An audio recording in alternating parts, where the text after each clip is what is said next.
हिंदू धर्म में होली का त्यौहार प्रमुख त्योहारों में से एक है।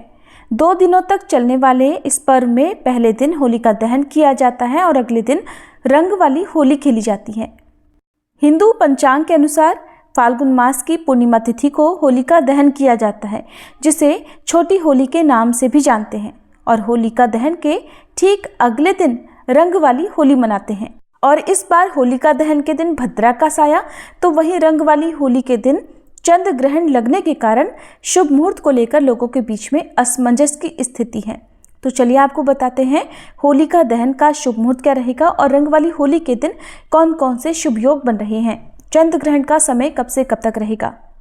इस बार 13 मार्च गुरुवार के दिन होलिका दहन किया जाएगा और पूर्णिमा तिथि 2 दिन रहने के कारण, क्योंकि चंद्रोदय का समय 13 मार्च गुरुवार की रात को प्राप्त होगा, इसलिए पूर्णिमा का व्रत भी 13 मार्च दिन गुरुवार को रहेगा। और अगले दिन यानी 14 मार्च दिन शुक्रवार को पूर्णिमा का स्नान दान किया जाएगा और रंग वाली होली भी इसी दिन खेली जाएगी। पूर्णिमा तिथि प्रारंभ होगी 13 मार्च गुरुवार को सुबह 10:36 से, जिसकी समाप्ति 14 मार्च दिन शुक्रवार को दोपहर 12:23 पर होगी। क्योंकि 14 मार्च को दोपहर में ही तिथि समाप्त हो रही है, इसलिए इस दिन केवल स्नान दान होगा। और 13 मार्च गुरुवार को भद्रा काल सुबह 10:35 से रात 11:26 तक रहेगा। और इस बार भद्रा का वास मृत्युलोक में रहने के कारण ये भद्रा पृथ्वीलोक पर बहुत ही अशुभ रहेगी। यही कारण है कि भद्रा काल में पूजा पाठ या होलिका दहन भी नहीं किया जाएगा। यहाँ तक कि होलिका की पूजा भी भद्रा की समाप्ति के बाद ही होगी।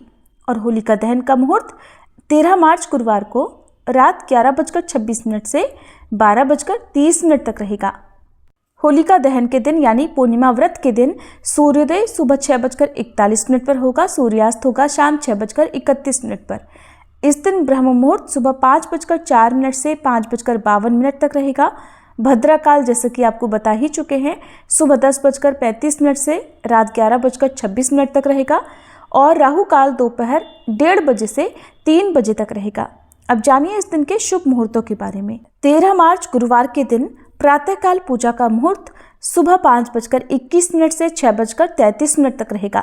ध्यान रखिएगा, इस दिन भद्रा लगने से पहले पहले जो भी पूजा पाठ इत्यादि है वो आप कर लीजिएगा। सायंकाल पूजा मुहूर्त रहेगा शाम 6:28 से 7:41 तक। गोधूली मुहूर्त शाम 6:26 से 6:50 तक। चंद्रोदय होगा शाम 5:54 पर। बहुत से लोग तो शाम को चंद्रोदय होने पर व्रत खोल लेते हैं, लेकिन इस बार क्योंकि भद्रा भी लग रही है और भद्रा के समय शाम की पूजा करना या फिर व्रत खोलना बहुत से लोग अशुभ मानते हैं, तो ऐसे लोग भद्रा काल की समाप्ति के बाद व्रत खोल सकते हैं। और जहाँ पर भी होलिका जलाई जाती है वहाँ पर पहले होलिका की पूजन सामग्री अर्पित की जाती है। होलिका दहन से पहले जो भी बरगुल्ले या बताशे आदि अर्पित किए जाते हैं, अबीर गुलाल अर्पित किया जाता है।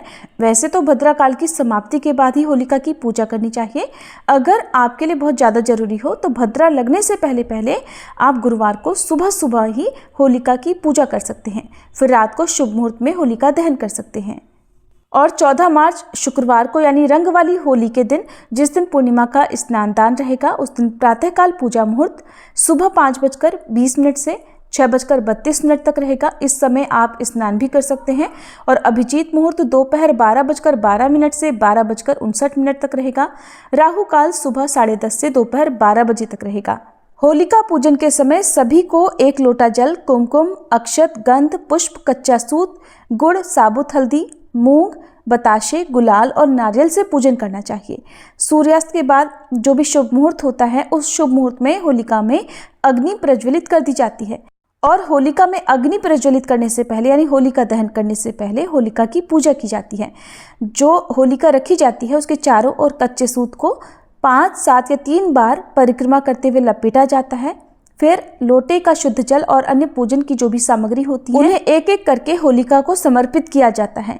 कुमकुम, अक्षत और पुष्प का पूजा में उपयोग किया जाता है। सुगंधित फूलों का प्रयोग कर पंचोपचार विधि से होलिका का पूजन करके पूजन के बाद जल से अर्घ्य दिया जाता है।